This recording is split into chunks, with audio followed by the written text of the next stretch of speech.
اور پھر میں نے شروع میں کہا تھا کہ میں حضور رسول ملت کی توجہ کتنی ہے، کس پہ ہے، کب سے ہے، میں درمیان میں بتاؤں گا تو وہ لمحہ آ گیا کہ میرے ذہن میں یہ تھا کہ بہت بڑی ہستی، اتنی عظیم ہستی کے بارے میں نے بات کرنی، تو میں ہر لمحے تیاری میں تھا، ہر لمحے تیاری کر رہا ہوں، 5-6 صفحے میری جیب میں پین، جب کوئی نقطہ پوائنٹ نظر آتا میں لکھ رہا ہوں۔ فیصل بھائی نے مجھے ایک موضوع دیا تھا، حضور رسول ملت کی اہل و سنہ کے لیے خدمات، اور میں نے تیاری کی، جب کی۔ فیصل بھائی سمجھ رہے ہوگی کہ موضوع کو تو ٹچ ہی نہیں کیا، تو میں بتانا چاہتا ہوں کہ میں نے تیاری کی، میں نے آپ کی کتابوں کا مطالعہ بھی کیا، آپ کے بیانات کو بھی سنا، شب و روز سنا، میرے بچے سو جاتے تھے تب میں سنتا تھا، چونکہ جب میرے آنسو چلتے تھے بچے سوال کرتے تھے، کیونکہ پھر آپ سے محبت ایسی ہو جاتی ہے کہ پھر بندہ بے حال ہو جاتا ہے۔ تو میں نے تیاری کی اور اچھی تیاری کی، میں خود اپنے سے متاثر ہوا، یار میں نے تو بڑی اچھی تیاری کری، میں سمجھ رہا تھا اس موضوع کو میں کیسے تیار کروں گا، اتنا مواد، اتنا میٹیریل، حضور رسول ملت کے کام ہی اتنے ہیں، میں کیا بیان کروں گا، کیا چھوڑوں گا، تو میں نے بہت نکات جمع کر لیے۔ لیکن میں صبح آفس جا رہا تھا بس میں، اور میں وظیفہ پڑھ رہا، ہاتھ میں تسبیح، اور ذہن میں اب تمہیدی الفاظ سوچ رہا ہوں، باقی تیار کر لی ہے، تمہید رہ گئی ہے جو پہلے تیار کرنی، میں تمہیدی الفاظ سوچ رہا ہوں، لیکن کوئی مزہ نہیں آ رہا، کچھ میں پھنسا ہوا مشکل میں، اور میری چند سیکنڈ کے لیے آنکھ لگی۔ آپ جانتے ہیں نا کہ میں مسجد میں بیٹھا ہوں، اللہ کی گھر میں بیٹھا ہوں، قرآن و حدیث بیان کر رہا ہوں، اور میں قسم کھا کے کہتا ہوں میں حق کو سچ بیان کر رہا ہوں۔ چند سیکنڈ کے لیے میری آنکھ لگی، اور میں نے جو منظر دیکھا، جو حضور رسول ملت کی ویڈیوز میں ایک ماحول ہوتا ہے، آپ کے بیان کا ایک جمع غفیر ہے، اور ایک سٹیج ہے، سٹیج بھی علماء سے بھرا ہوا ہے، بیچ میں صوفہ لگا ہوا ہے، اور میں دیکھتا ہوں صوفے پہ حضور رسول ملت نے مجھے بٹھایا ہے۔ اب میں الفاظ میں پھنسا ہوں نا، حضور رسول ملت فرماتے ہیں چند شروع ہو جائے، بس میری آنکھ کھل گئی، میں نے چاروں طرف دیکھا، یار میں تو بس میں بیٹھا ہوں، تو مجھے پتا چلا کہ حضور رسول ملت کی توجہ اور آپ کی نگاہ میرے سامنے حال ہے، میری پریشانی، میرا اضطراب ختم ہو گیا، میرا ڈر اور خوف ختم ہو گیا۔ میں نے کہا اگر حضور رسول ملت کی دستگیری، آپ کا دستِ شفقت میری کمر پہ، مجھے کسی چیز کی پریشانی کی ضرورت نہیں۔ اور سامعین اسی وقت اس کے بعد پھر کچھ چیزیں حضور رسول ملت کی توجہ سے میری دماغ میں آئی، جب دل و دماغ کے دریچے واہ ہوئے، اس کے بعد جو کچھ میرے ذہن میں آیا، میں نے پہلی کی گئی تیاری کو سائڈ پہ کر دی۔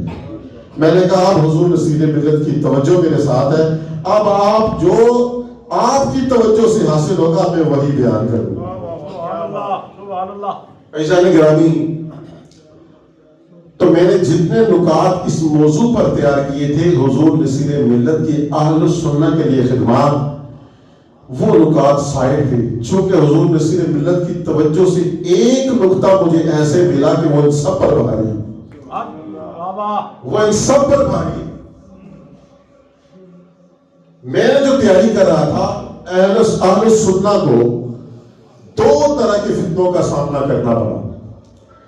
ایک فتنہ کہ حضور نبی کریم صلی اللہ علیہ وسلم کی صفات کے حوالے سے، آپ عالم الغیب نہیں ہیں معاذ اللہ، آپ حاضر و ناظر نہیں ہیں معاذ اللہ، آپ شفاعت نہیں کر سکتے معاذ اللہ، آپ کا وسیلہ ٹھیک نہیں ہے معاذ اللہ، آپ کا میلاد کرنا ٹھیک نہیں ہے معاذ اللہ، اولیاء کرام کے عرس یہ حرام ہے، اولیاء کرام کے مزارات کا بوسہ لینا حرام ہے، اولیاء کرام کے درباروں پہ چادر چلانا حرام ہے، اور 3 10واں 40واں کرنا یہ حرام ہے۔ ایک طرف ہمیں ان فتنوں کا سامنا تھا، اور دوسری طرف ہمیں اپنوں سے ہی فتنوں کا سامنا کرنا پڑا، اہل بیت کی محبت کے حوالے سے، مولا مرتضیٰ کے حوالے سے، اور سیدۃ النساء فاطمہ الزہرا سلام اللہ علیہا کے حوالے سے، امامین کریمین کے حوالے سے۔ تو ہمیں ان طرح کے فتنوں کا سامنا تھا اور میں نے اسی حوالے سے تیاری کی تھی. لیکن جو نقطہ ان سب پر بھاری ہے میں وہ ایک نقطہ پیش کروں گا. جس طرح حضور نصیر ملت کا علم روز روشن کی طرح آیا ہے، جس طرح حضور نصیر ملت کے کا رخ زیبا سے اللہ کا یاد آ جانا روز روشن کی طرح آیا ہے.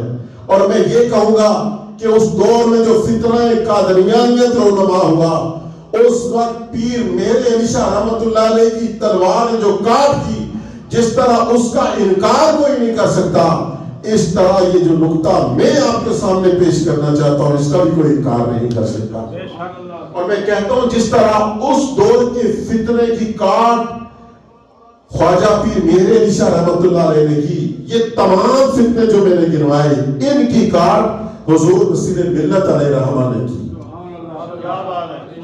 جس طرح اس کاٹ کا کوئی انکار نہیں کر سکتا، اس طرح اس کاٹ کا کوئی انکار نہیں کر سکتا. جس طرح اس کا کوئی انکار نہیں کر سکتا، اس طرح کوئی اس کا انکار نہیں کر. جس طرح اس کا اپنے تو اپنے کوئی پرایا انکار نہیں کر سکتا، اس طرح حضور نصیر ملت کی اس کاٹ کا اپنا تو اپنا کوئی پرایا بھی انکار نہیں کر سکتا. وہ کیا؟ بس آپ کی توجہ چاہیے، میں سمجھانے میں کامیاب ہو جاؤں.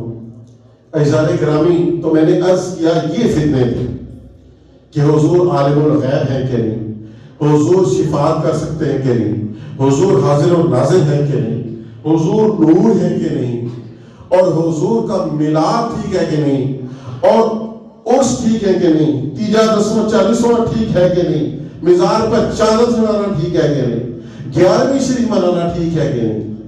حضور نصیر ملت نے اس فتنے کا خاتمہ کیسے کیا؟ دیکھیں آج تک ان موضوعات پر مناظرے ہوتے آئے کہ نہیں ہوتے؟ مناظرے بھی ہوئے، بحثیں بھی ہوئی، کتابیں بھی لکھی گئی، لیکن آج تک فریق مخالف نے ہمارے موقف کو تسلیم نہیں کیا، تسلیم کرنے کا اعلان نہیں کیا. مناظرے ختم ہو جاتے ہیں لیکن دونوں فریق اپنی اپنی فتح کا جشن مناتے ہوئے نکل جاتے ہیں. کبھی بھی ایسا نہیں ہوا کہ فریق مخالف نے ہمارے موقف کو درست تسلیم کیا. ایسا ہی ہے نا؟ حضور نصیر ملت نے کوئی مناظرہ نہیں کیا. آپ نے للکارا ضرور، مبارزت طلب کی، لیکن کسی میں جرأت نہیں ہوئی کہ آپ کے مقابلے میں آ کے بیٹھ سکے. آپ نے حضور کے حاضر و ناظر ہونے کا بھی اعلان فرمایا، آپ نے حضور کی شفاعت کا بھی اعلان فرمایا. کچھ لوگ آپ کی کچھ کلپ سن کر یہ سمجھتے ہیں کہ شاید حضور نصیر ملت حضور کو عالم الغیب نہیں مانتے، حضور کی شفاعت کو نہیں مانتے. کلپ نہ سنے، پورے بیان سن. میں نے سنے، جو سنے اس کی روشنی میں بتا رہا ہوں کہ حضور نصیر ملت نے حضور کے عالم الغیب ہونے کا بھی اعلان فرمایا، حضور کے حاضر و ناظر ہونے کا بھی اعلان فرمایا، حضور کے شافع ہونے کا بھی اعلان فرمایا، حضور کے وسیلے کا بھی اعلان فرمایا، حضور کے میلاد کو بھی ثابت فرمایا، تیجے دسویں چالیسویں کو بھی جائز ثابت فرمایا، للکار کے ثابت فرمایا. آپ نے مزار پر چادر چڑھانے کو بھی ثابت فرمایا، آپ نے 11ویں کو بھی ثابت فرمایا، اور ان میں ہر ایک کو ثابت کرتے ہوئے آپ نے للکارا بھی کہ اگر کوئی انکار کرتا ہے تو آ جائے میرے سامنے. کتابیں لے گیا، 4 کتابیں ہم نے بھی پڑھ لی تھی. آپ فرماتے ہیں آؤ نا پھر پیج، لیکن کوئی نہیں آیا. تو مناظرہ نہیں ہوا، مباحثہ نہیں ہوا، لیکن آپ کی فتح کو تسلیم ضرور کیا. دیکھیں ہم جس مسلک سے ہیں نا، کوئی میرا عادت نہیں کسی دوسرے مسلک کا نام لینا، لیکن بات سمجھانے کے لیے میں لے دیتا ہوں. کوئی وہابی ہو، اس کے بارے میں کوئی ہم سے فتویٰ پوچھے کہ اس کے عقائد و نظریات کیسے ہیں، ہم کیا جواب دیں؟ مشکل نہیں، ہم کہیں گے یہ تو گستاخ. ہمارے بارے میں کوئی ان کے کسی مفتی سے پوچھے کہ بتائیں یہ کیسا ہو کہ مشرک ہے، بدعتی ہے، ٹھیک ہے. اسی طرح اہل تشیع کا حال ہے، یہی حال اہل حدیث کا ہے. یہی جواب ہوتا ہے. لیکن دیوبند کے ہاں ایک بڑی ان کے ہاں ایک عظیم اور علمی دستگاہ جامعہ بنوریا، اور جس کو تمام دیوبند عقیدت اور احترام کی نگاہ سے دیکھتے ہیں.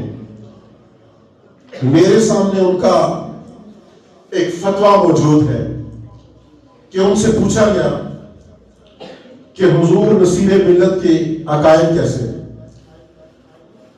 یہ ان کی ویب سائٹ کے اوپر موجود ہے، جامعہ بنوریا کی ویب سائٹ. کوئی بھی ایک کلک کے اوپر دیکھ سکتا ہے. مجھے کہیں گے میں شیئر کر دوں گا. ایک کلک کے اوپر انہوں نے اپنے فرق چھپایا بھی اس کو اپنے ویب سائٹ پہ ڈالا. حضور نصیر ملت کی عقائد تھے. اگر میرے سے کوئی پوچھے نا فلاں شخص کے عقائد کے بارے میں بتائیں کیا ہے، تو میں کبھی کوئی بھی مفتی کسی شخصیت کے بارے میں فتویٰ نہیں دیتا کہ اس کو اوکے سرٹیفکیٹ دے دیا جائے کہ یہ بندہ ٹھیک ہے. وہ کہے گا کسی عقیدے کے بارے میں پوچھو کہ اس بندے کا یہ عقیدہ ہے تو میں بتاؤں گا یہ عقیدہ ٹھیک ہے یا نہیں. وہ بندہ یہ کہتا ہے میں اس کے قول کے بارے میں بتاؤں گا کہ یہ قول ٹھیک ہے کہ نہیں.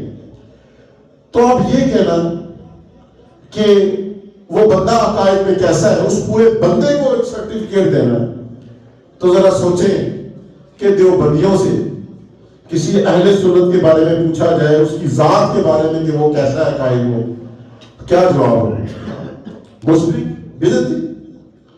پھر کوئی عام بندہ نہ ہو، عالم ہو، وہاں تو رویہ اور سخت ہو جاتا. یہ تو تقریریں بھی کرتا ہوگا، ہے جی میلاد پہ تقریریں بھی کرتا ہوگا، اس پہ تقریریں کرتا ہوگا، وہ تو پکا مشرک ہے.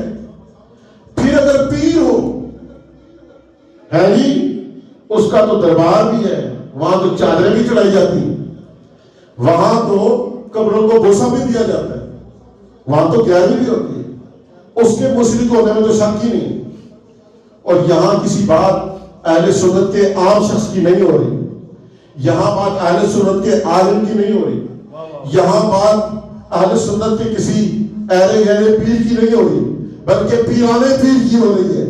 اس خطیب کی ہو رہی ہے جو خطیب بے بدل ہے، اس عالم کی ہو رہی ہے جو علامۃ الدہر ہے، اور اس صوفی شاعر کی ہو رہی ہے جو شاعر حق زباں ہے، اور اس پیر کی ہو رہی ہے جس کے لاکھوں مرید ہیں.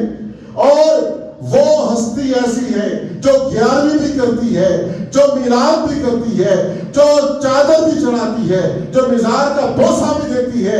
اس کے بارے میں پوچھا جا رہا ہے کہ وہ اپنے عقائد اور نظریات میں کیسا ہے، اور جواباً فتویٰ ملتا ہے کہ جناب کہ آپ اہل سنت والجماعت کے مسئلے حق کے پیروکار صوفی بزرگ تھے، اور وہ صحیح العقیدہ اور اہل سنت والجماعت کے سہکار ہیں. عزیزان گرامی یہ فتویٰ دیکھ لیں کہ آپ صحیح العقیدہ اور اہل سنت والجماعت کے مسلک کے حق کے پیروکار اور صوفی بزرگ تھے. دارالعلوم بنوریا نے آپ کے ایک دو عقائد کو نہیں، آپ کی پوری ہستی کو سند دے دی اور سرٹیفکیٹ دے دیا کہ آپ کے عقائد صحیح ہیں. نعرہ تکبیر، نعرہ رسالت، نعرہ حیدری، حق نصیر، حق نصیر، حق نصیر، آستانہ عالیہ گورڑا شریف. عزیزان گرامی ذرا غور کریں کہ کیسی جیت ہے، کیسی فتح ہے، بغیر مناظرہ کے، بغیر کسی لڑائی جھگڑے کے، بغیر کسی بحث و بحث. ساری زندگی حضور نصیر ملت للکارتے آئے، آؤ پھر میں، آؤ میدان میں، اور پھر ڈرایا نہیں کہ بھئی میرے مرید زیادہ تمہیں چیر پھاڑ ڈالیں گے. بتایا کتابیں لے کر آؤ، ہم نے بھی پڑھ رکھی ہیں. اور پھر آپ نے یہ بھی تسلی دی کہ اللہ نے مجھے بڑا ظرف دیا، میں تنقید سنتا بھی ہوں اور خوش بھی ہوتا ہوں. آپ کہنا آؤ، لیکن کبھی کوئی آپ کی للکار پر آپ کے مقابلے میں نہیں آیا، لیکن آپ کو صحیح العقیدہ قرار دے کر وہ حضور نصیر ملت کے تمام عقائد کو برحق تسلیم کر گیا اور اعلان بھی کر گیا. تو جو اہل السنت کے علماء، اہل السنت کے مناظر اور اہل السنت کے خطیب ساری زندگی اغیار سے اور منکروں سے جو چیز منوا نہیں سکے حضور نصیر ملت نے ڈنڈے کی چوٹ پہ ان سے منوائی ہے، اور یہ فتویٰ ان کی ویب سائٹ پر موجود ہے۔ اس لیے میں نے کہا کہ کوئی بھی بات ایسی نہیں جو روزے روشن کی طرح عیاں نہ ہو۔ حضور نصیر ملت کی ہر چیز ایسے واضح ہے جیسے دن کے 12 بجے سورج آسمان پہ چمک رہا ہوتا ہے، جس کا کوئی انکار نہیں کر سکتا۔ اور اسی لیے میں نے کہا کہ فتنہ قادیانیت کی کاٹ خواجہ پیر میرے علی شاہ رحمت اللہ علیہ نے جس انداز میں کی، اپنا تو اپنا کوئی پرایا بھی انکار نہیں کر سکتا، ایسے ہی حضور نصیر ملت نے اس دور کے فتنہ کی کاٹ ایسے تھی کہ کوئی دشمن بھی انکار نہیں کر سکتا۔ نعرہ تکبیر، نعرہ رسالت، نعرہ حیدری، حق نصیر، حق نصیر، آستانیہ گولڈ شریف۔ حضور نصیر ملت کو سنیں، حضور نصیر ملت کو بیانات کو سنیں، محبت ہو جاتی ہے، پیار ہو جاتا ہے، عشق ہو جاتا ہے۔